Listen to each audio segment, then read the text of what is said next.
So it is high time the Dallas Cowboys purchase Hall of Fame caliber insurance policy, and all they've got to do is call up an old friend.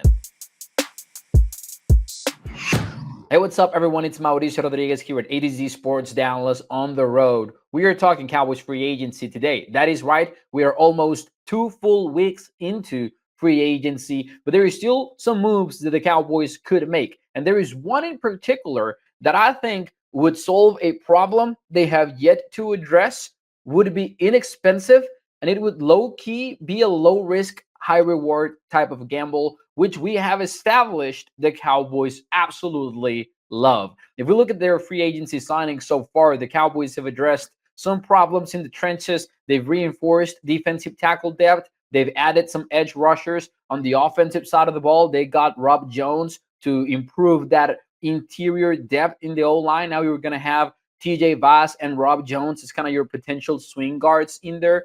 Swing tackle, though, remains a little bit of a question mark. I know the Cowboys have a Sim Richards. He actually handled some significant snaps last season when he was rotating with Tyler Guyton, and he looked pretty decent. I would expect a Sim Richards.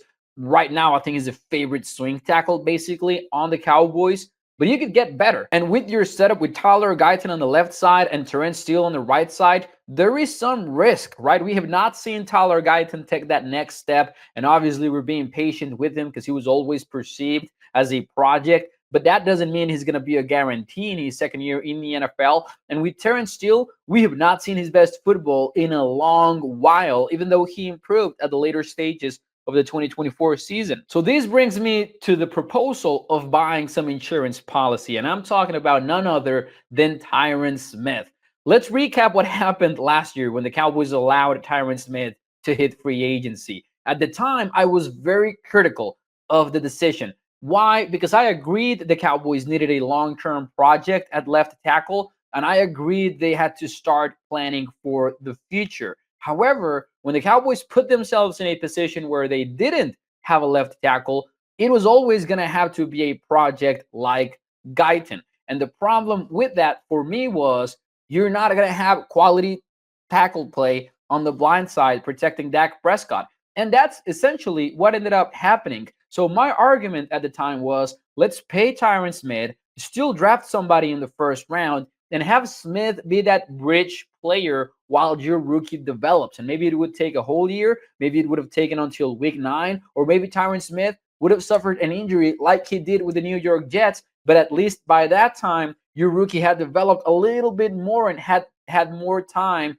to really translate into the pros. What I am proposing in 2025, however, is a little bit different. I am not going to argue to stop Guyton's development and send him to the bench. I think that would be a mistake. You're now a team that is looking into the future, that is building for the next 4 years. You're not precisely in win now mode like maybe you were last year. So instead, why not see Tyron Smith as a backup and as an insurance policy? If you sign him on the cheap, which I think that's what he's going to sign for. At the end of the day, he's 34 years old. He had another neck injury that ended his 2024 season and only played 10 games. He should be cheap, and you might get away with an incentive-heavy deal with incentives that he's not likely to earn because he's going to be a backup. But he would serve two purposes.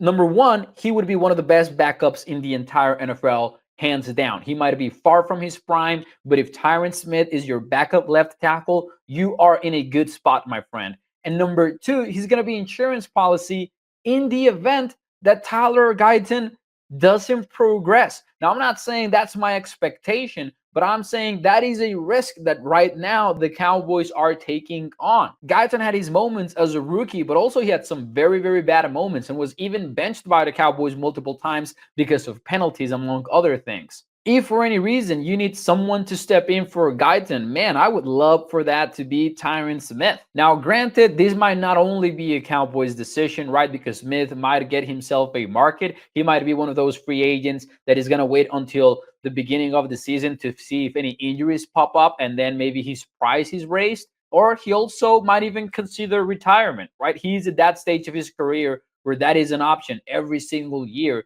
So we'll see how it all plays out. But if Tyron Smith is interested in playing football again, I think the Cowboys should absolutely be calling him up.